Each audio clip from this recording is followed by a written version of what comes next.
up. Now, what do you mean? Let's go back. I want to back up since you're going to blame the IT guy.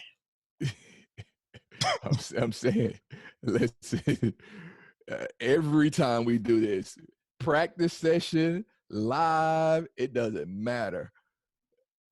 We may have gotten right into the room one time, maybe. Really? Absolutely. This is every single time. And it's kind of unusual because I know when I basically go into the room and like I just did the same thing last night and it was no hiccups whatsoever. And it's Probably all because you had a different guest. Is that what you're saying?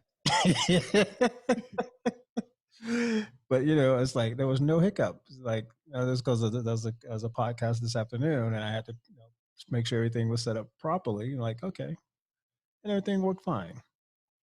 But on that note, how you been doing, my man? I'm doing marvelous. I don't know what you're saying though. I'm still trying to. What do you mean you don't know what I'm saying? I think you're trying to say, I think you're trying to say that I'm the reason that the technology, fails us. Technology doesn't fail. It's usually the user. Oh, you're not trying to say it. 99% of the time is the end user. Okay. Not the technology. Here's what I'm trying to understand. I did the same thing both times. What do you mean you did the same thing for both times? I came in the first time, you couldn't hear me. So you kicked me out of your meeting room. You changed meeting rooms. And then I did the exact same thing. Now you can hear me. Well, no, you didn't do the same because you said the second time you came in through your cell phone.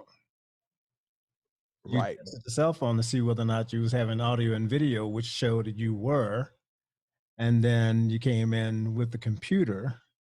The same way that I did before. First time. So that's usually how you do your troubleshooting, which is perfect. I give you kudos for that because that is exactly how you go through your troubleshooting steps.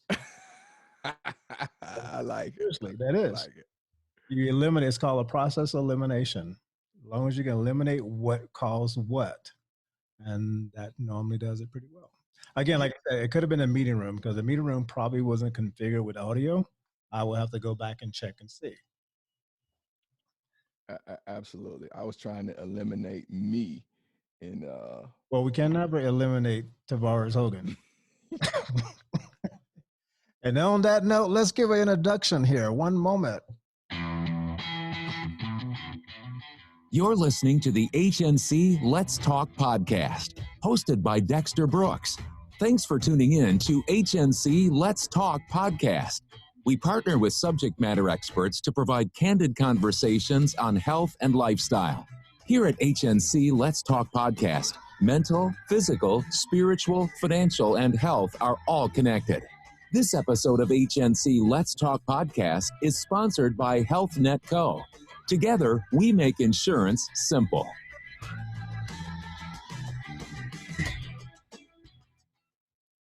Good afternoon. I'm Dexter Brooks. I'm your host with HNC Let's Talk podcast. As you guys heard earlier, I'm kicking it with who?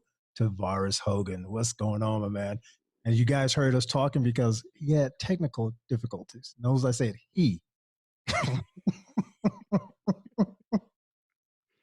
Let me know when you're done. I'm done, man. I'm done. Listen, first off, it's good to be back what I like to call home. I'm feeling comfortable here. Good to hear. HNC has this disclaimer where they're not going to take responsibility for anything. And I don't think HNC should be to blame. But by process of elimination, as I eliminated things, the one item that was left was a name, Dexter Brooks. Now, I'm not saying that, he's the reason, but I'm just saying through process of elimination, terms that he wants to use, that's what I had left when I eliminated some things. Ah, gotcha. Tavarus, the last time we talked, you had some things going on. You had a new podcast coming up. Yeah. And I listened to that podcast. It was on fire. Thank you. I mean, I'm trying to think of the lady's name. Marielle Monday. Yes. Her story was so, listening to her story, and you can actually put yourself in her positions and understand why they could say that she was feisty. Right, you could tell. It came through the podcast. Did. It really did. Yeah. Mary Ellie, she's great. She's a lot of the reason behind me being in this seat and having the conversation that we're having today. Uh, I've shared a couple times on the True Seven Life podcast that I was given the vision that it was going to launch in April, but we were in February and I had no idea how it was going to come to fruition. And her and I, we happened to be working out at the gym, back when you could go to gyms. And she talked to me about this individual who ended up being the first guest on the show. And he came in studio and just tore it up. And I knew from then I had to launch. And he gave me enough material and enough wind and enough confidence to say, hey, this thing is live. So I owe a lot to that scrappy mom, scrappy CEO, Mary Ellie Mundy. I mean, her story, the way especially since she went back to say before she even, I think what she said before she had her kid, everything that she did, I was like, man, those are great guests. I mean, those are true natural guests.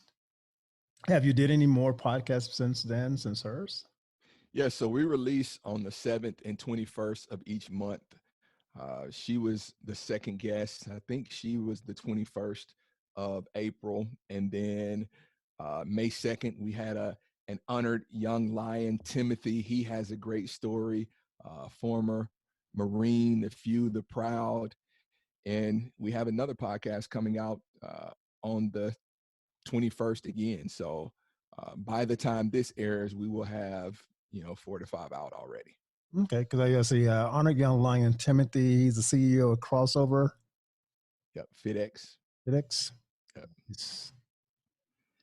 Yeah, so I've been blessed with great guests. I mean, literally, I turn the mics on, and they just take it away. My first guest, Alex Willis, I've got to give him credit because he actually helped me be a better podcaster. He's a motivational speaker, leadership coach, all of that. And he just brought a certain level of energy that I knew I was going to have to match, and something that I knew I was going to have to carry this podcast. So I owe a lot to him also. It's always good to give the kudos back to where it came from, pass it forward. That's the truth is the truth. Got to pass it forward, man. That's the way it is. I mean, because I go on these sites where everybody, we was talking about this before, the Facebook pages where there's so many different podcast groups, and everyone is always talking about, how do you get a guest? How do you get a guest? How do you get a guest? And I still have to ask myself this question: why do people ask that question? What is your plan for attaining your guest? I went to a conference a couple months ago, PodFest, Chris Cremistos, and there was a group, I think it was Hustle and Flow Chart, and they talked about, and I haven't incorporated this yet, but I did a piece of it. But when they send out emails, they have a link of their top 100 desired guests. And the thing is, they believe that there are very few degrees of separation of people, and especially with social media now, a lot of people are approachable. A lot of people are in your reach. So if they're sending out any email or any information, anyone can click on that guest and somebody's name could come up and they're like, oh, I know this person. Let me send them to them. Here is what I have done, and I'm in my infancy of podcasting, but I have a folder of, I don't have my top 100, but I have about 30 people that I want to be on the show. Some of them are going to be extremely difficult, but I believe that anything you believe can come true. So there are some guests on there that are highly esteemed that it's going to be very difficult for me to get them on their show. But the common bond is they're human just like me. So Yep, that's true. I don't believe anybody is untouchable. So I believe those guests, I'm going to somehow, will them on my show. There are other guests that are a lot closer contact that I have in my folder, and I just go through and, I pray on it a little bit, and it's more of a feel thing of who should my next guest be. And it just comes together, man. See, that's interesting because I'm totally opposite. I find my guests on Facebook. And I say that it's because, I already know what the format of the podcast is, how we have it structured. And normally someone will be doing something and I go, they will be a perfect fit. And I just reach out to them. Like I said, everybody's reachable. Correct. And I just reach out to them. And normally they'll come back and say, okay, or they'll say no. If they say no, just move on. The only problem I have is getting guests that are international. That is an issue. Yeah. Let's talk about this Facebook thing because I'm in the same boat. I'm trying to build out my guest list, and you want to make sure you have a backlog and all of that. What's your approach? I mean, I have my notepad and my pen right here. I'm ready to be educated. Oh, you gotta be kidding me. I'm telling you. I mean, give me the rundown because, as you said, our approaches are different, and Okay, I'll give you an example. The other day I was on Facebook, and a young lady that I met probably once and collaborated with in a business venture about 2 years ago. She just launched a podcast. And I was thrilled to see that she had launched a podcast because she's very spiritual. And, you go through this format, congratulations, blah, blah, blah, and then just let her know. So I think you'll be a great fit as a guest on our podcast. And she basically asked questions about the podcast. And I say, here's this link. Go take a look at it. Let me know what you think. And from that, it just moves forward. Yeah, I mean, I definitely have to agree with you. I've courted a couple of guests, and it didn't seem that difficult. So I was just curious about that process because I hadn't went that route. Most of my guests, we recorded in studio. Actually, my next podcast that I release, actually, by the time we hear this, it will have been released, but it will be the first guest that I recorded via Zoom or, virtually. Oh, see. We don't launch our studio. Well, we're doing a studio next month, but it's still going to take about 30, 60 days to get the studio set up. I do like the virtual feel. You asked me why, I don't know. Well, I know why I like it. It's less time consuming. It's less logistical. I literally recorded a podcast today and I had to pack up. I have a mobile, quote unquote, studio, pack it up, take it to wherever the location is. You have to make sure the acoustics are okay. And that's the biggest thing right there. And I tell people every time, that is the biggest thing. Is the acoustics okay? Right. So we were going around the room and I'm clapping to see what type of echo there was and all of this. And I'm like, listen, we're going to have to record in this closet with the brooms and everything. Yeah, because we're looking at a nice spot not too far from where I live. And the thing I love about it is because it was a training room. It's a company that does computer training, and they own the building. And the space is perfect because since it's already wired for computers and everything like that, but there's just the door and the walls. There's no windows. Yeah. So that was a plus because then I have to worry about putting up panels over the window because of the noise from traffic. Right. And it's the only thing I have to do now is basically put up acoustic ceiling tile. Yeah. That's the only thing I need to do. And I'm like, perfect. I've got a guy also if you need him. Audie Mute. What does he do? Treatments. Like he builds studios, treats rooms, and all of that. Nice. Yes. Yeah. And send me his information. because we're going through the process of doing. This is a mixed office because, like we do insurance, and as part of it's going to be for the insurance, another part's going to be for the podcast. Yeah. So I'll give it. I'm really excited about it, man. Trust me. I can't wait to come see it. I'll give my guy some love. Yeah, you have got to come out here to Colorado. Listen, as soon as they say I can travel, maybe not as soon, but a couple months after, I'm definitely coming to Colorado for sure. I mean, it's like, oh man, people are popping up with podcasts all over the place nowadays. Everybody's doing a podcast, and you know what it is? You know why and how? Tell me. Okay, they're going through, what is it called? Something FM. Who's the?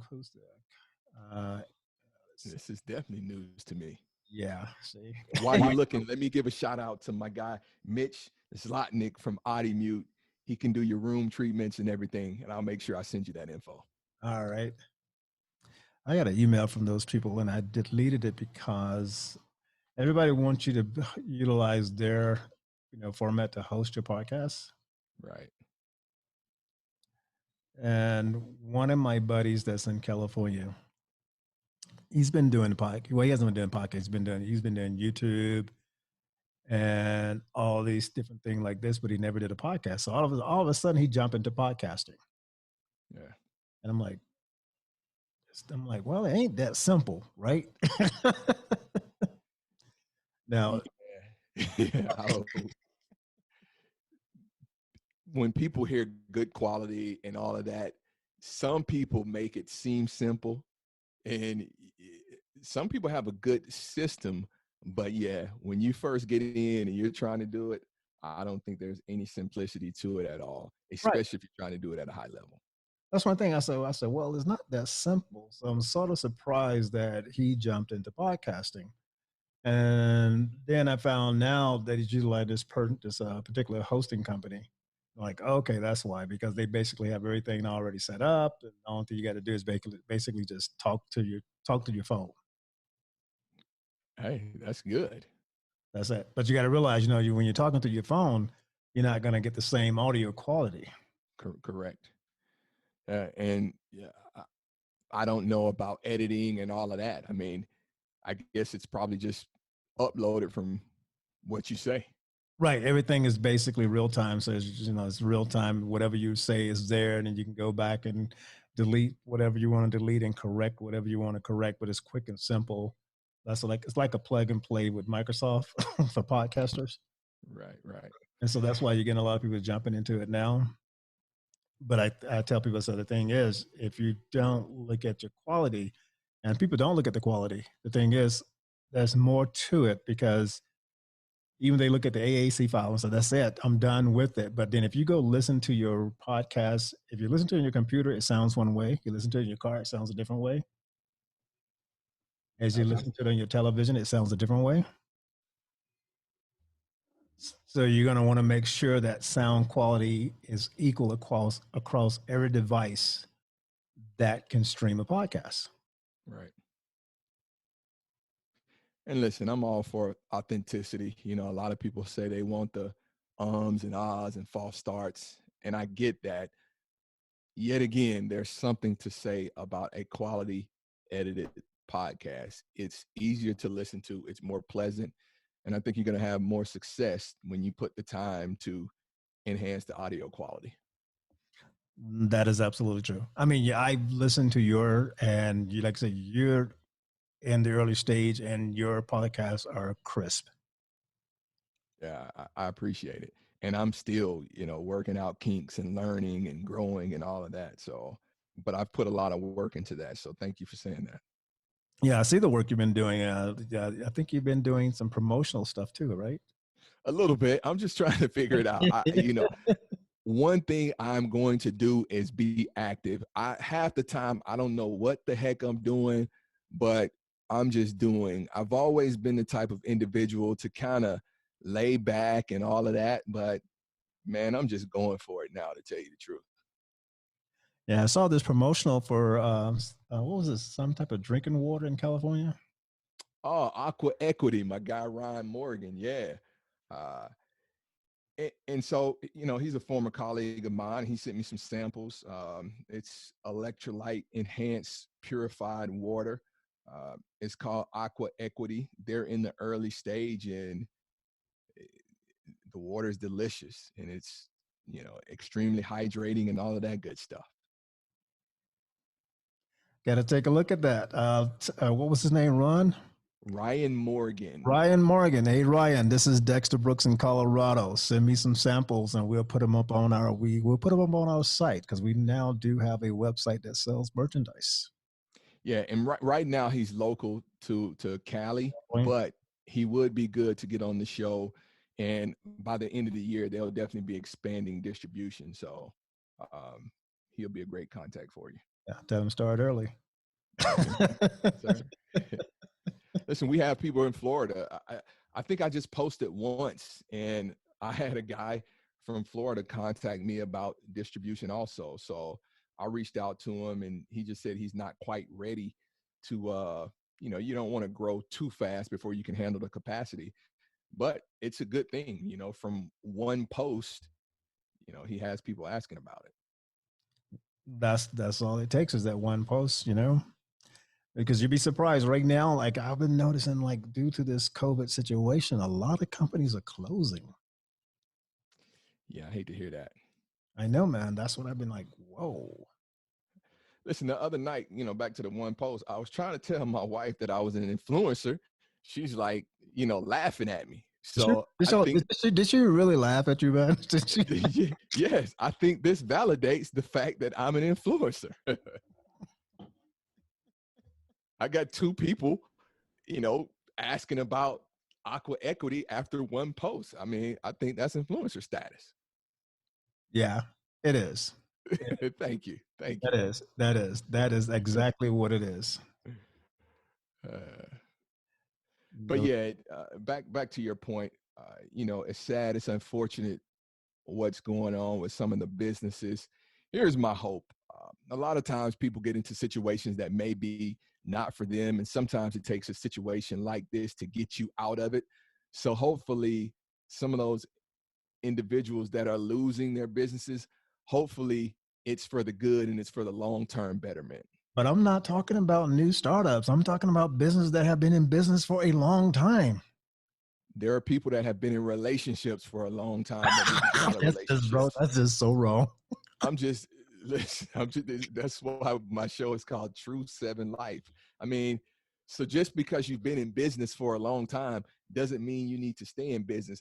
I was working for a company in my early career, and they had some practices that weren't long-term sustainable, and it was going to cost them in the long run. And we made the decision to change some of those practices that had been in place for a long time. And when you change things, customers are like, hey, listen, you've been doing this for 10 years. Okay, well, we've been doing it wrong for 10 years. We're not going to continue to do it that way. So I get it, but it could be for the betterment. You got a point there. You do have a point there. I mean, I was truly surprised. I know. Do you guys have in Florida? I'm sure you guys do. There's a social media thing called Neighbors. Yes. Okay. So I joined the group. I've been on it forever, but I never actually utilized it. So in the last couple of days, I sort of tapped back into it again. And with everything going on with COVID, there's a lot of chatter. And all that chatter has a lot of good information about businesses that are closing. And the ones that I found with clothing was so it's like you'd be surprised, because especially in Colorado, these companies that had been in business for so many years that had a great revenue stream, because you notice how busy they were every day. And then all of a sudden it's like, oh, closed, gone out of business, out of the blue. And it's kind of shocking there. It's sort of make you want to think, is this the right time to start a business, or is it the right time to end a business?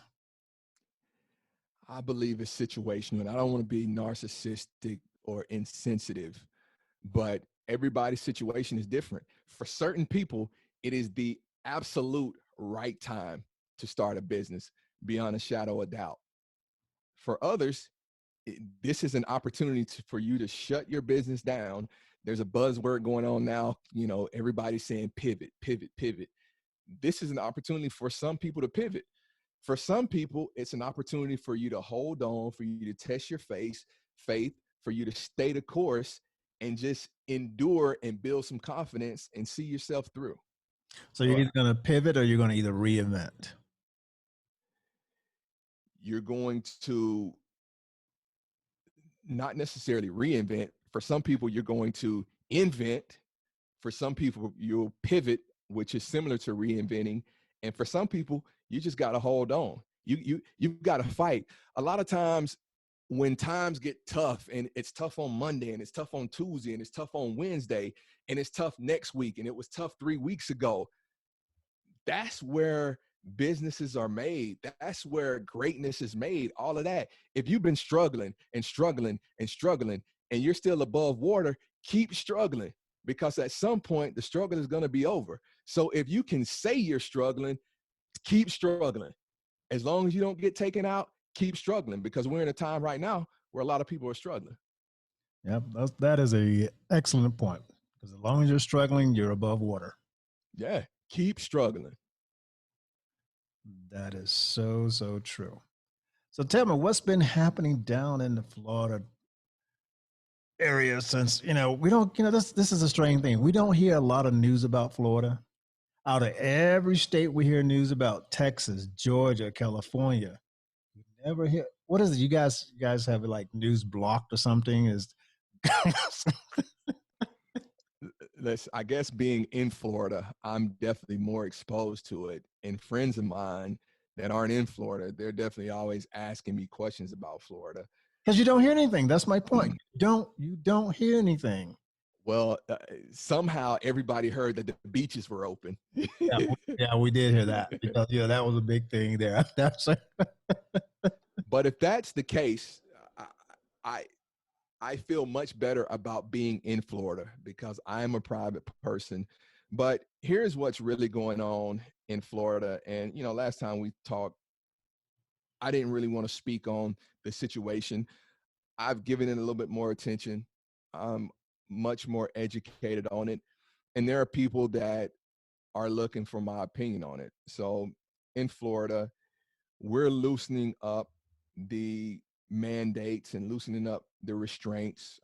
There are some people that are on committees here in Florida that I'm pretty close to, and they've been monitoring the situation, and we're doing everything we can to continue to be safe. But there are some essential businesses that we've been heavily monitoring, people that have still been going to work because they're essential. There hadn't been any outbreaks. And I'm only speaking about Jacksonville. I don't know about Orlando. I don't know about South Florida, but North Florida, there have been less and less cases, 0 outbreaks. And we feel like we can slowly go back into this thing. And if we're doing the right things, we can still be safe and we can still be protected. There are a lot of businesses that have plastic barriers up between themselves and the consumers. There are businesses that are requiring masks. A lot of people don't want to wear masks, but there are businesses that are requiring masks. We're trying to distance as best as we can. I say we because I'm a part of it, but I'm personally not out there. But I think we're taking a cautious approach with respect to people's individual situations. Oh, that's good to hear. And the reason I say that, because like I said, I sort of re-tapped back into Neighbors, and someone posted on there recently, because we have a lot of open space here in Colorado, and we have a lot of trails, and the person posted about the trails, that the trails were so crowded with people that there was no social distancing and people were not wearing masks. And then apparently it sort of like became a wildfire, that one post, because people were saying, well, you really shouldn't have to wear a mask when you're on the trail. There's no way you can show us a distance. And we do have mandates in Colorado, especially if you're in Denver. Denver does have a mask mandate. Everybody, if you live in the city of Denver, if you live in the county of Denver, you're mandated to wear a mask whenever you leave your house.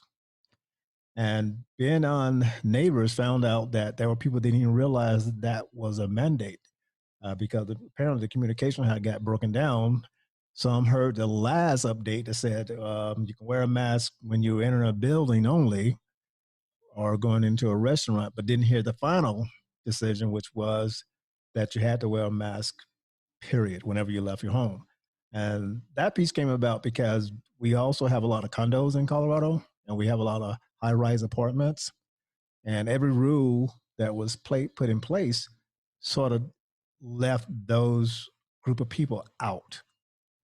So when they would say people wear a mask, they didn't say anything about people living in condos or high-rise apartments. And you got to realize apartments and high-rise and condos are just like being in a hospital. You got narrow hallways. There's a lot of traffic. There's a lot of foot traffic. Yeah. So it had to be something done about it. So they decided to go with, no matter what, whenever you leave your home, you wear a mask, which for me is not a problem since I do have a healthcare background, and that was standard for that's something I've been doing forever. But for a lot of people, it is an issue. And I understand that. I have a lot of respect for that. That is an issue for people. It is not a comfortable thing to do, to wear a mask daily, at least for not 8 hours. Every mask is not comfortable. And I do suggest people do try out different ones that seem to work for them. Yeah, and let me go ahead and heighten this thing up. I'm going to take the other side and say I do have a little bit of an issue. I'm not going to make a big deal about it.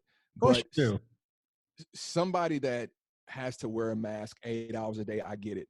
But if you're going into a grocery store, if you're going to be in a place for 5 minutes, the masks that I have, yeah, they're uncomfortable. I went to church service. I was in there, an hour and a half. I had my mask on. It's a large church. We seat 3,000 people. There were maybe 100 people in there. I was not within 100 feet of the next person. I still had my mask on. And for me, it's more out of respect for somebody else. Thank you. I don't believe for 1 second that I have it or have come into contact with it, but I don't know. I'm on the younger end of the spectrum. If I get it, from what I hear, I'm probably going to kick it. I don't want to get it, not know I have it, be asymptomatic, and transfer it to someone else. I just feel like I have a responsibility to other people, and out of respect for them and myself, I wear it. It's just an unselfish act. And yeah, it's uncomfortable, but if you want to achieve greatness, which I'm striving for, I'm going to have to be uncomfortable. So that's just my stance on it. Yeah, I mean, you're right. I mean, and that's the thing I wish everybody would take that same simple stance right there, because it's not about just you. It's about the person that's next to you. And apparently there was a recent study that just was released yesterday. I think it came from Hong Kong, that surgical masks do prevent the spread by 75%. And it's the first study ever done with surgical mask. And that's a big deal. I mean, that's a huge deal when you think about it, because it's someone wearing a surgical mask. But the thing is, people don't understand the difference between what mask to wear, which one of the things. But I'm just like, cover your face. Yeah, people do great here. I can say that. Where I shop at, people do pretty well. They all go to the grocery store. They all know 99% of them have on a mask. I mean, I did run into an old gentleman the other day. He had to be in his 60s. He didn't have on a mask, but he had on gloves. Oh my! So don't want it to get on my hands, but I can breathe it in. But I can say, 99% of the people do wear a mask, and I can appreciate that. Now, on the outdoors, we're above sea level here in Colorado, so it's summertime. Like now, extremely far. it's really dry heat, and you really don't want nothing on. To be honest with you, it's not like the South where you got the humidity and you get wet.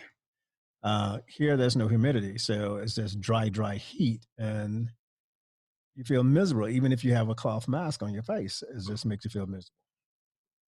Yeah, and I understand that. I'm glad to hear that the percentages of individuals wearing masks there is much higher than it is here, because when I'm out, I feel like I'm lucky if I see 10% of the people wearing masks. On the best day, maybe 30%. But I feel like I'm going around places and I have my mask on and people are looking at me like, why is he wearing a mask? Is he okay? I'm like, yeah, I'm okay. Why aren't you wearing a mask? That's the question we need to be asking. So it's an interesting, dynamic going on right now. It is, and I hope and I pray this soon will be over. It's caused enough ruckus in my life, and I'm sure it's caused enough with everybody else. It's kind of different, like I say, business now having to pivot, and I like that terminology because that's exactly what it is. Yeah, I mean, this too shall pass, and it's a test of fortitude. It's a test of poise. It's going to really make some people analyze and dig deep and say, hey, is this what you really want? Is this what you stand for? Is this what you're about? And, some businesses are going to have to show some resiliency. And I think the ones that I just believe, I don't want to be insensitive, but I think the businesses that are supposed to be around, they'll be around. And the individuals that may lose their businesses, they may lose their business, but I believe they're going to gain something else. All right. So on another note, let's talk about your great background, because we know we touch bases on every time that your background. You're a podcaster basically. You've been in podcasting. This is your first time doing your own podcast, but you've basically been hosting a podcast. Correct. So don't you think it's time you started a podcasting learning center online or something to that nature, training? So I think we talked about the two services. My main focus, presentation skills coaching, but secondary to that, podcast coaching. And with that, the training and all of that, there are some other things, some e-learnings, some online classes that I have to put together before I get to the podcasting that's related to presentation skills. But the podcasting, let's just call it Podcasting Academy. It will come, but we're looking at next year. I've been talking with some individuals about building a studio. That's the first thing that needs to happen. I think we're maybe 6 months away.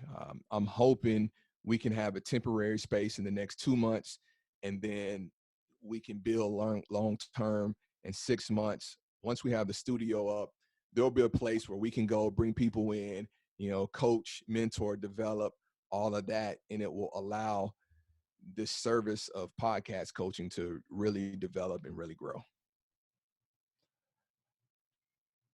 Can't wait for it, man. And it's all because you're asking for it. But so I have a reason for asking for it. That's the thing. It's not okay. It's my premeditated. Oh yeah, always. Let's go. America wants to hear your reason. No, because I know I know that you're on the break of having this roll out pretty soon. So I know that fact. So you need to actually make sure it rolls out here in Colorado. Okay, tell me more. Okay. So that's just enough of a hint right there. So, no, let's unpack this thing, because having it roll out in Colorado, that's a couple things. We can just have a podcast and we can launch it on the HNC show, or is this something that needs to be physically in Colorado? There you go. It has to be physically in Colorado. Okay. We need to make sure it's physically in Colorado, that you actually be able to provide training both in Florida and Colorado. And we're talking about Denver. In Denver. Okay. Does Denver have an appetite for that? Oh yeah, Denver got an appetite for everything. It's Denver. So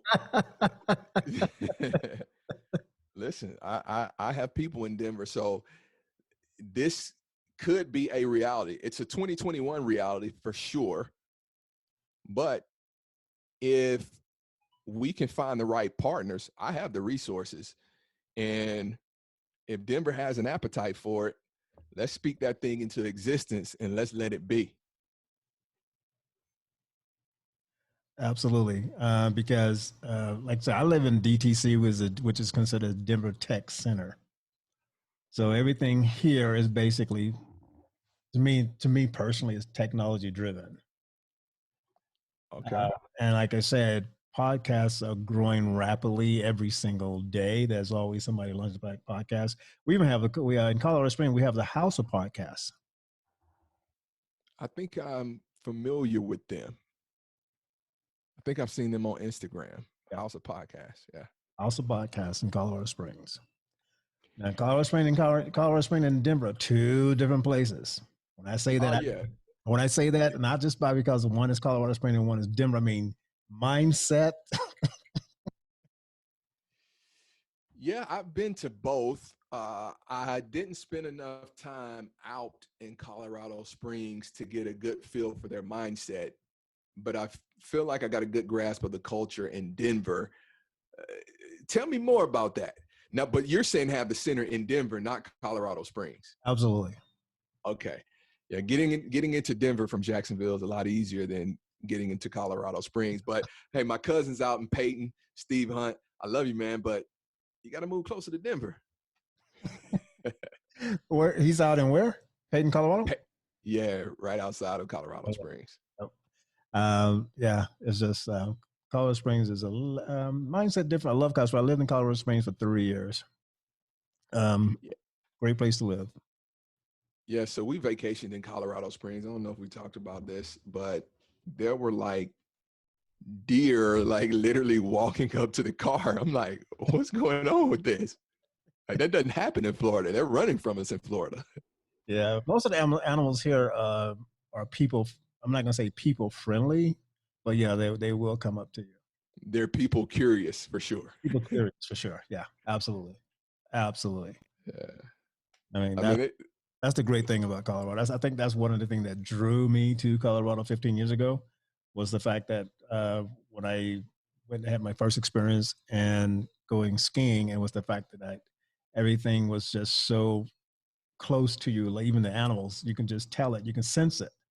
You know, there are cows, the horses. You drive one place, you got horses and cows. The next place, you got the city. The next place, you got suburbs and snow. And it's like, that was something I needed because I'm from Georgia, and Georgia basically is always hot or is always raining, and wintertime was really cold. I don't like cold water that much in the wintertime, but I can deal with snow. And it's not cold in Colorado when it snows. It's a dry snow. Yeah, one cool thing is, and I don't know if this is all over the Springs, but there were people ice skating in like lakes and ponds and all of that. And I was like, I don't know if I'm ready to take that risk. Yeah, that is a risky thing. You got to make sure the pond is actually solid all the way through. Yeah, I assume this one was. There weren't any casualties whenever we were there that day. I mean, Colorado is a really, it's like a state that's so free, no matter where you go. And I think that's why I love it so much. And I have to say I love it because when I brought my mother's here, and she's been here for about a year and a half. She's in renal failure, but she's here with me, and she fell in love with it. And she's 88. She just turned 88 2 weeks ago, and she moved here when she was 87. You know how hard it is to get an 87-year-old to root themselves up from the South to go to a cold weather climate like Colorado. I don't know, but I can only imagine. Yeah, that took 3 years talk. Man, that was a 3-year conversation, back and forth, until I finally got her convinced. Yeah, I don't know if you convinced her, you just wore her down. Same difference. So we're gonna have to talk, man. I need to find a good ski in, ski out resort close to Denver, somewhere in Colorado that's convenient to get to. There aren't any. They're close to get. Resorts are always in the mountains. Yeah. How far is Vail from? Oh my God, dude! Vail is nowhere near us. It's actually like I said about an hour and a half to 2 hour drive. Depends on the traffic. That's just like Colorado Springs, though. Right? Yeah. If it depends on the traffic. If you got everybody just heading up to the mountains on a Friday, and you're gonna get stuck in the traffic, then you're gonna look at 2 hours at the most. But yeah, it's like driving to Colorado Springs. And Vail is the furthest in of the resorts. Gotcha. You're going to pass a few other resorts before you even get to Vail. Well, I don't have to go to Vail. You tell me where to go, and that's where we're going. keep me from going to Vail. But that's the thing. And then you got the whitewater rafting, which I'm sure you probably guys have that in Florida. Yeah, not quite like out there. Yeah, I went whitewater rafting out in Jackson Hole, Wyoming a couple times. It's definitely different out there. There is some on the East Coast, but definitely not in Florida like it is in the mountains. Yeah, Colorado's it's an outdoor state. That's why this COVID thing has made it so difficult for a lot of people here, because we're such an outdoor state. And me personally, I'm not that big of an outdoor person, but I do enough outdoors that I can feel the effect. But the thing that since I've been remote for the last 3 years, the agency itself has been working remote for the last 5 years. So there was no effect on the agency whatsoever. I mean, this is the first time we're actually going to step foot into a office building, and it happened to be during COVID. Yeah, I think last time I was in Colorado 3 years ago with a colleague, Kevin Fitzgerald, we didn't do much outdoors, although I would like to get a round of golf in. You play any golf? I played a little. I'm not a perfect person at it, but yeah. Yeah, so we got golf everywhere. He had me indoors playing basketball with his league. But the next time I come to Denver, if the weather is good, I definitely want to pick up some sticks. That's not a day that the weather's not good in Denver. January 15th, January 14th. Snow the snow doesn't hit Colorado. We get our first snow every year since I've been here. It always hit Halloween.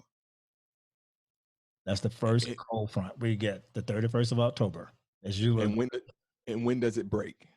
But then we don't start seeing the snow until February, March, April. And when does it break? The snow? The cold.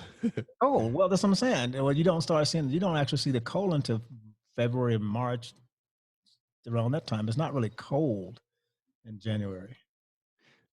So let's say a relative, because in Florida, sometimes it could be 68 degrees and it's freezing. Right, but see, 68 degrees in Colorado is really nice and comfortable. Oh, absolutely. But is it going to be comfortable to a Floridian? No. And I say that because when being from the South, and I wore thermals for 3 years. It took 3 years for your blood to get thick. It took 3 years for my body to understand the climate. Yeah. That's all it was. It's 3 years. Then I realized, but you got people here when it's snow time, they still wear flip-flops. When I was in college in Nashville, I was young and dumb, but there were times where it would snow. Me trying to show my toughness, I would be out there with my shirt off. See? There you go. Didn't mean I wasn't cold, though. I mean, it has to be really, really cold. I mean, it's just, I think they say that, it has to be like 31 degrees, at least 31 degrees for it to actually snow. Yeah. But the cold is, it's put like this, when it's cold. Now, you keep saying being from the South. Did we cover that? Did we cover what? Being from the South, being from Georgia, Atlanta, Georgia, ATL? I don't see how we would have missed that, but I don't think I knew that. You didn't know I was from ATL, man? I did not know. Born and raised in ATL. Okay. Cobb County, Gwinnett. That's not ATL. ATL is Fulton County. Okay. I just wanted you to say it. ATL is Fulton County. ATL is what they pay the Grady baby. Can you say Grady baby? I don't want to say that. What does that mean? Greater Memorial Hospital, the oldest hospital in Georgia. Oh yeah. I know about Grady. Yeah. So if you wasn't born at Grady, you're not a born Georgian, as they say. Yeah, I've heard about Grady. Let's say that. So everybody from Gwinnett and Cobb and all of that talking about they're from Atlanta. They're not from Atlanta. No, they're from Gwinnett and they're from Cobb. That's it. They're from Gwinnett and they're from Cobb. Fulton County. But you got to realize how Georgia stretches out, because you got so many counties in Georgia. But you're actually from Atlanta if you was born in Atlanta and you was born in Fulton County. If you said the word Mechanicsville, then people know exactly what you mean when you say Mechanicsville. If you was around when Underground Atlanta was there, you know what that is. Okay. So, but like now you have the stadium has moved out to Cobb County. It's no longer in Fulton County. It's in Cobb County. Mm-hmm. But y'all the Atlanta Falcons, come on now. Yeah, but still, like but I realize they did that because of the tax revenues. And I Yeah. think it was a good move. Don't get me wrong, it was a great move. It was a great. I think it's is it BMW that owns that area over there? Mercedes. Mercedes Stadium, right? And it was a great move. It was a beautiful area. Right. But see, myself, I grew up at Atlanta Stadium. My house was down the street. Yeah. I could walk to the stadium. So College Park, Decatur, East Point, you can't claim Atlanta. You can probably claim Atlanta more from a College Park standpoint and an East Point standpoint than any other county. But what about Decatur? Can you claim Atlanta if you? Well, you can say if you're in Decatur, you're transient because most people like myself, your parents uprooted from Fulton County and moved to DeKalb County, which is in Decatur. Okay, all right. And that was like saying, hey, you know, we're that's like the Moving on up. We're moving on up. Yep. All right. That's exactly what it was. I'm getting my ATL. And now you got the Conyers in play in Conyers in Covington, Georgia. Yeah, that's So just way out there. You got all that in play now. Yeah. That's outside of 285. That is outside of 285. Yeah. If you know 285, you know enough about Georgia. Because it goes around the whole city. Right. And it's weird because my career started off in medical and it transitioned into technical, and the technical parts was jumped into Hewlett Packard, HP. Yeah, and HP would basically every year they would pack you up and move you to another site. And that's because HP was the founders of HP are military. And they believe that you're not progressing unless you're moving forward. And moving forward means you need to pack up and move every year.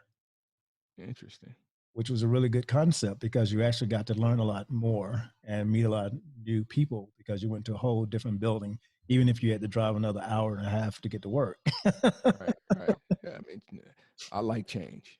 Yeah, and that was the thing. It gave you change. You never got bored. Yeah. Is Atlanta? No, right. There isn't a lot to do in Atlanta. There's a lot to do if you're planning on spending your time in the club and hitting the streets every single night. Yes, it is. But there's not a lot to do if you want to be outdoors. There's not a lot to do. Okay. I mean, Atlanta has a decent amount of parks. You've got the baseball stadium. I mean, you've got sports there. You've got movie theaters. I know you said outside, but see, everything is indoors in Atlanta. Everything is indoors. And your parks are very far away. You don't have a park within a mile, within what, say an hour drive within a neighborhood. They're not that close. Yeah, you guys need a beach. Yeah, but see, that was my goal and that was my plan when I came out to Colorado. I was supposed to have been here for 10 years and then go from here to California for another 10 years. And then the next 10 years to the Middle East and then circle back into the United States. Hey, you're close. You can still get to Cali. I can still get to Cali, I know. Talk to my guy, Ryan Morgan. He'll hook you up. I can still get to Cali. But I'm learning more about Cali now, so maybe that may have changed. Right. There's a lot. Cali's gotten so crowded, and people say Colorado is like Little California because a lot of our design is similar to California in a way. I see this roadie that you're recording with. Have you always had that? Yes, I have, dude. Okay. Don't give away my secrets. We'll leave that there. I thought that's why I thought that's why you had us on Zoom so you could show it off. No, no, no, no, no, no, no, no. That we did our first recording was on a roadie. Yeah, I like it. That's why you have that quality. But I won't tell everybody. That's where you got the quality from. But then I realized Zoom quality is just as great as roadie. No, don't even do that to those guys. I hate to say it, man. Zoom has, and I've told everybody this, Zoom audio is extremely well. It ranks really high. Listen, let's stop while we're ahead, because what's going to happen is, as you're saying this, it's just going to go bazonkers. So let's leave that I'm alone. telling people this now, man. They better jump on the Zoom while they can. I'm not the type of person that will move over to a different platform unless I know that platform is a good platform. Yeah, for whatever reason, I have a tendency to hear feedback in Zoom from time to time. And it sometimes gets annoying because it's stuff that I can't pull out in the editing. Yeah, so yeah, it's 90, yeah, high 90% there, 95, 96, 97, sometimes 98, but it's just not 100% for me. So is the feedback actually coming from Zoom, or is it maybe coming from the lack of acoustics within the area? It may be from probably where the equipment is placed in relation to the computer, but in order to use Zoom, you have to go through either a phone or a computer, and the computer is going to give you the best sound because you can use, your microphone and technology and all of that. So, but hey, per our earlier conversation, I know you want to blame it on the user. No. I'm not going to blame that on the user because, like I say, there's a lot people. Like I said, a lot of people jumping into the podcasting arena. But the thing is, there's a lot that needs to be learned, and that's why I was asking you about the piece that you're going to be training people on in coaching. Is that piece, and that quality, because if you don't know about, though, like I said, you got that feedback and the echo, and if you don't know about having the acoustic panels and all this stuff right here, then it's not worth it. You know what I'm saying? Like if you're going to invest time, and I try to make sure podcasts at least 45 minutes to an hour. Okay, if you're going to invest that much time, then do it right. Yeah, and there are people that say, and I agree, content over technology. But if your technology overpowers your quality content, no one's going to listen long enough to understand that your content is quality. So yes, content is number one and will always be number one, but you have to have a vehicle that's not annoying for your listeners to hear your content. Yeah, that's true.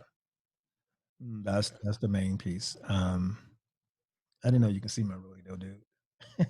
Yeah, you placed it right there just so I could, so you could shine it in my face. This desk been set up this way for a year. Trust me. Yeah. Yeah, I love my roadie.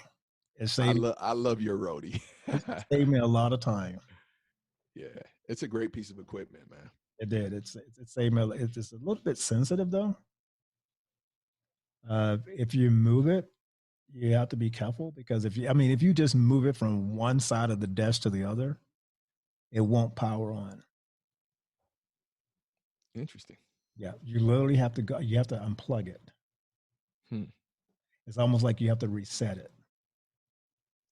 I think I like that about the roadie even more now. Yeah, like, you got to treat me with some level of respect. That's right. You can't just jumping me off somewhere, right? Hashtag roadie. Let's go. So maybe they ought to send me a couple of these. I actually got to pick up another one because you need to have at least two. You got to have redundancy. I've got a little discount code that we can talk about offline also. Whoa. It's not much, but it's better than paying full price. Trust me, anything's better than paying full price. Yeah, but and they're not easy to find. They're on back order most time when you buy them. Interesting. I was lucky to get mine before they got to be that popular. Yeah, I mean, it's definitely an interface that a lot of people recommend. It is. I mean, now the thing you didn't recognize is, I don't know, did you notice the quality of my video is better? I'm definitely recognizing the location of your camera, which is different. That's See, how I can yeah, see all of that roadie. see, there you go. See, that was back ordered just to even get a camera. Everything is now back ordered to do with technology because of COVID. Yeah, your YouTube status right now. Oh yeah, dude, I'm about to bust loose. Trust me. I already know, man. I just want to be in the front row. No, dude, you're not. You got to realize you're not a guest. You're not a guest. You're part of the team. You don't get to sit in the front row. I'm gonna be back there You got to get engaged. You're on the stage. Hey man, I appreciate it. I appreciate it. You know that. Come on. No, Yeah, man. no, absolutely. I told you already. You're on this. You're gonna be on the. You're on the stage, dog. Hey, I appreciate it. I really like how you have your intro programmed in the roadie and all of that, but I'm gonna leave that alone. I'm not gonna give out all your secrets, but I just had to touch of a button. Thank you. Yeah, it's big time right there. You know I gotta edit that, people. We can't give up a secret. I got my dog. She's gonna give her all my secrets. But people don't understand it. It's not. It's more than that. It's just that. It's just a piece of equipment. Here is there are two things on the agenda whenever I come to Denver. Number one, and this is just for me, I'm pretty sure you're going to have more of a list for me. And the order doesn't matter, but I have to get on the golf course. Number two, I've got to record the True 7 Life podcast from your studio. That ain't a problem at all. That'll be pretty cool. I mean, both of those are pretty easy to do. And like I said, golf course here are just wide open, which is pretty cool. Yeah. Studio, no issue either. So you get to you can come pet the roadie. Yeah, I appreciate it. Make sure that thing is locked down. TSA probably wouldn't let me bring it back anyway. Oh, they wouldn't pay no attention. Trust me. I'd be like, hold on, that looks like Dexter Brooks is. We're gonna have to make a phone call. And I have a tendency to lose things really easily, especially when it comes to technology. I've traveled with my iPod. I've lost 2 iPads traveling. Oh my! Don't lose the roadie. You know, and it's like. And I was, before we had the podcast today, I was actually looking for a case for the roadie. And I was actually on their site and I did not find a case. So I got to call them and find out why there's no case. They got mic case, but they don't have a roadie case. Now, are you planning on being mobile with that?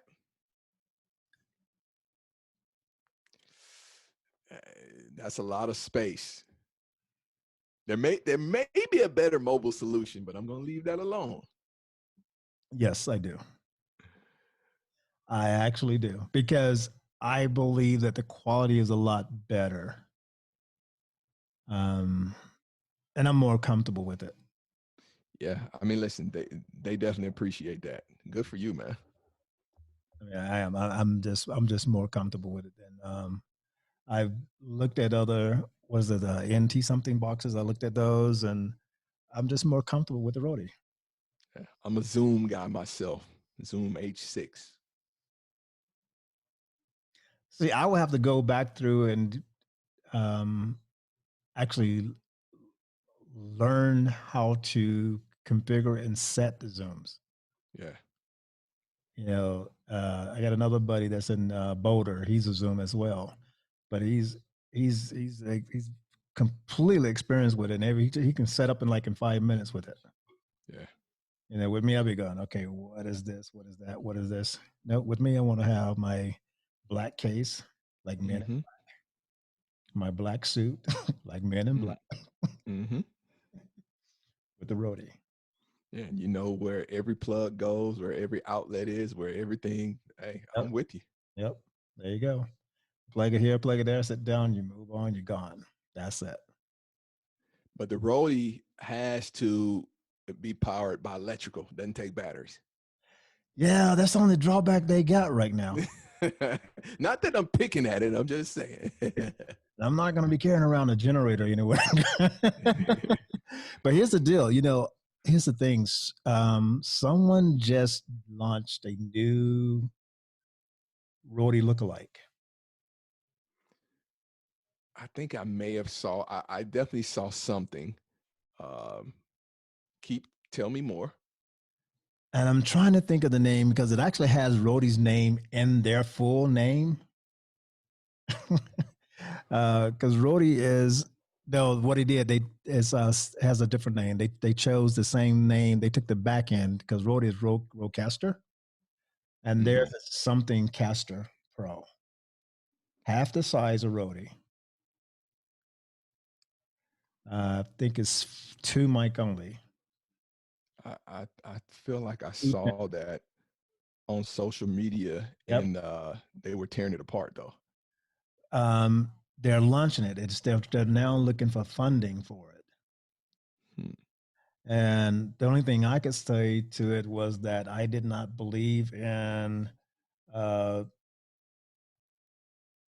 is it? How did I word it? I don't like seconds. You don't like imposters. You don't like the lookalike. Right. I don't like lookalikes. I'm not a fan of lookalikes. You don't like the replica. You like the authentic. Yeah, and I don't even know how the thing work. And then when I actually went to their site, and since I don't know the name, and I'm not going to put it out on the podcast, and realized they're still raising funds for it, first thing that came to my mind was that I'm more than certain they're going to have a huge lawsuit coming up pretty soon from patent on that, because it looks so much like a Rhodey. It's like a Rhodey Junior. Yeah. Well, let's leave that alone. I like my friends at Rhodey, and we'll just stay there. We definitely won't mention the other people's name. You had me looking it up. Right. That's why I'm not going to mention the name at all. I won't give them that credit. No. Mention. Yeah. So what are your plans? I mean, like I said, you're the 7th and the 21st. We're now at what's the day? The 19th? Yes, today is the 19th. And this month went by so quickly. Yeah. When will we air though? When would this release? Yes. I'm going to release this one on the 21st. Oh, you're going to be in the studio immediately. Oh, it can be released today. I mean, but you got about 6 hours of editing. So it's not that much to edit, like I said, because I don't do, I did a lot of editing in the past, but now that I'm on the Zoom, I sort of let everything go natural. The only time I do try to edit out things if there's a glitch, a lot of background noise that people don't understand after something got dropped, the communication was bad, something of that nature right there. But like I said, the Zoom quality has been at a 10. Yeah, it's awesome. Yeah, and I've cut my editing time down also. And, to a lot of people's points with being more natural, it's twofold. There's a little bit of more natural, but for me, sometimes you can edit to the death of a show. And after I put a certain amount of hours in, I'm like, look, that's it.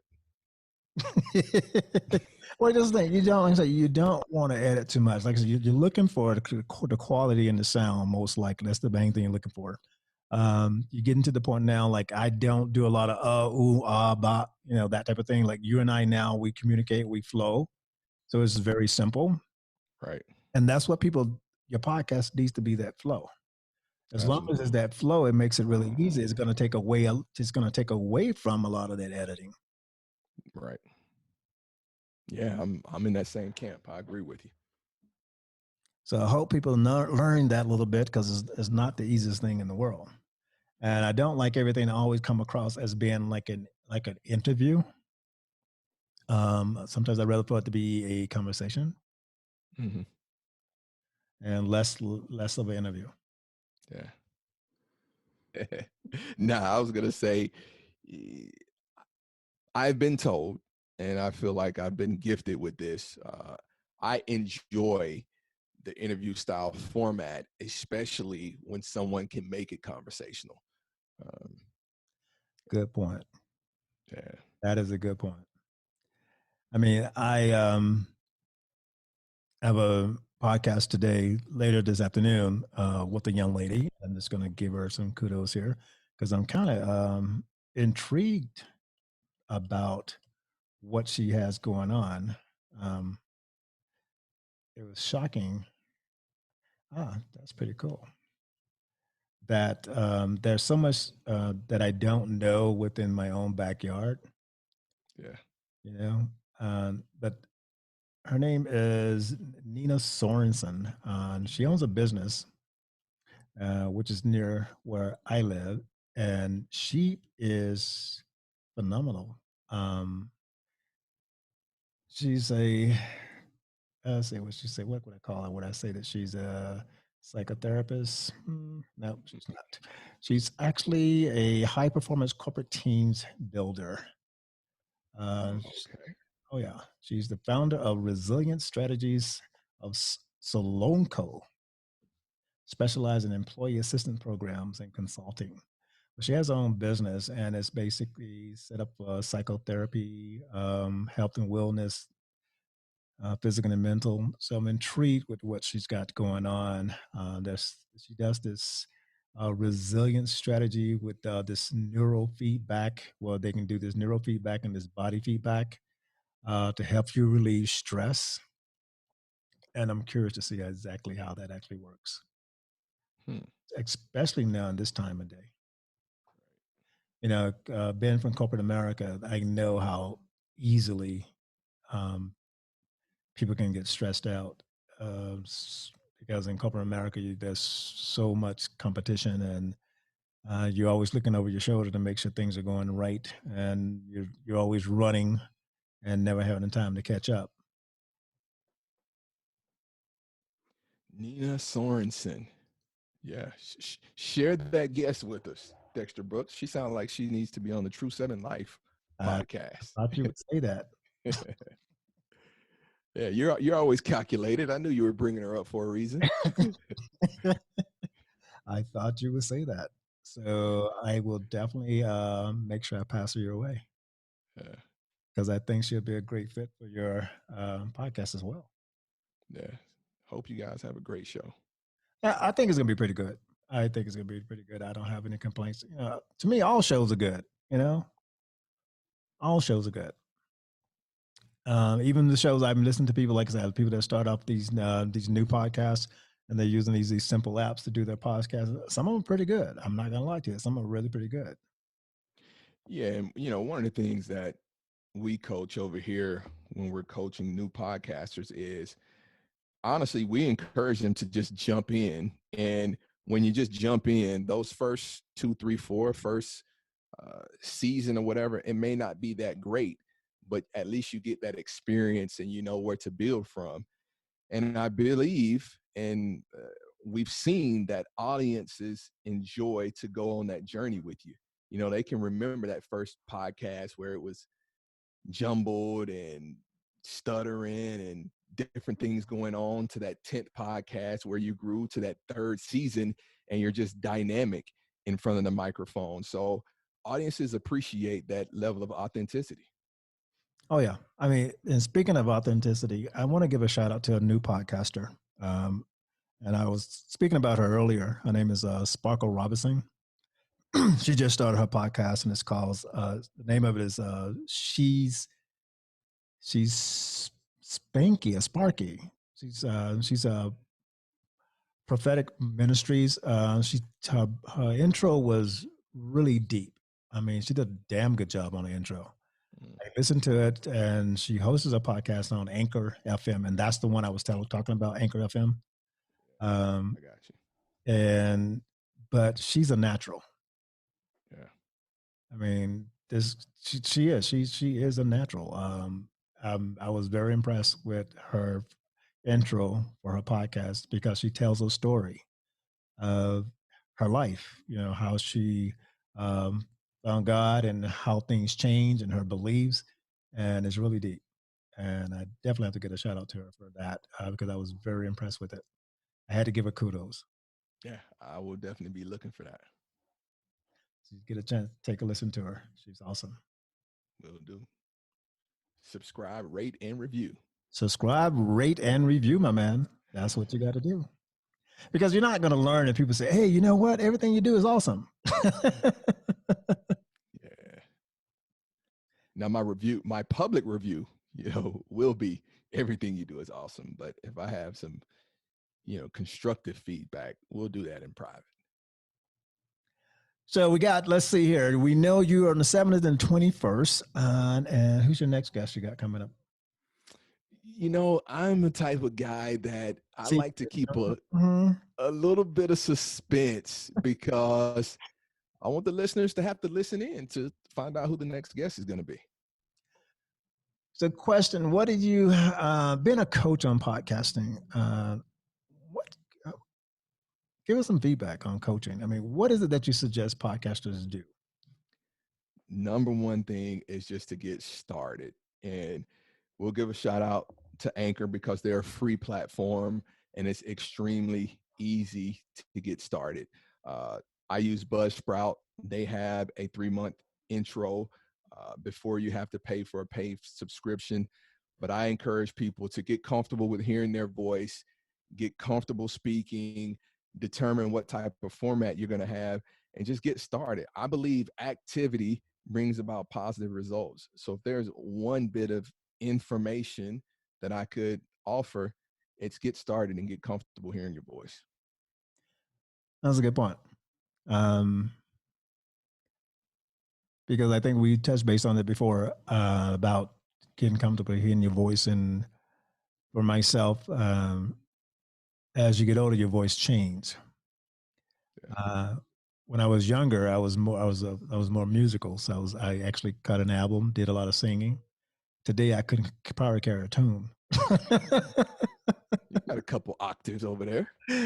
But you think about that. And then when you start podcasting, you start listening to your voice and you start listening to how your words are coming out and whether or not people can actually understand what you say or what you didn't say. It's pretty interesting. So you're right. Get comfortable with your voice. Yeah. And it's seldom that when we're in conversation, we never get an opportunity to play it back. Great thing about podcasts, you can go back and listen to it. And to your point, you can evaluate how you're articulating, how you're enunciating, and improve on those things. So the best thing you can do is have some type of resource that you can go back to and evaluate and improve upon. Sounds like a winner to me. So let's see here. On closing, what do you want to leave with my listeners today, my man? Oh, no. Wait. Hold up. Wait. I just thought about something. Did you get any sales on the code that you... I knew you were going to ask me that. Yeah, so we still have some stuff slowly trickling in. It did better when we initially launched it, HNC7. That code is actually going to expire at the end of this month, the end of May. But here's what I'm going to do but wait, there's more. I always have an offer for the HNC listeners. Those of you that have purchased, if you would please go back to the website, True7CBD, and rate your products. Give us a review, be it good or be it bad. We like that feedback. So go back and review our products, please. We're looking for that information. But here's what I'm going to do, Dexter. The code, it expired, as I said, at the end of this month. What I'm going to do, I'm going to change it from expiring at the end of the month to expiring with a certain amount of uses. So I'm going to go in and I'm going to add probably about 20 additional uses. And listen, I know you're looking at me like 20 is not enough, so let's go ahead and make it 30. So at the end of the month, we'll have 30 additional uses. In the event that some people go back and listen to those episodes, that code will still be active. Awesome. And speaking of that, HNC Let's Talk would like to announce we now have HNC Let's Talk store.